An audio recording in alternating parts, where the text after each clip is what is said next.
আমরা এখানে কিছুজন স্টুডেন্ট এবং আমার এই অর্গানাইজেশন থেকে দুজন কর্মী মিলে আমরা আজকে অলস চাষ করছি, যেটা হলুদ এবং কচু লাগানোকে যেটা বলা হয়, চাষ করাকে বলা হয় অলস চাষ।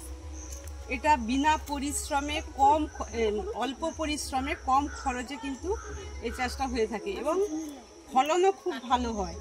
কচুর ডাঁটাও আমরা রান্না করে খেয়ে থাকি, সবজি হিসাবে রান্না করে খেয়ে থাকি। এর মুড়া এবং বেজি নানা রকম রান্নার কাজে আমরা লাগাই। আর হলুদ তো মশলা হিসাবে আমরা ব্যবহার করতে পারি, এছাড়া এর ওষুধি গুণ অনেক আছে। এই কারণে আমরা এই চাষটা করে থাকি।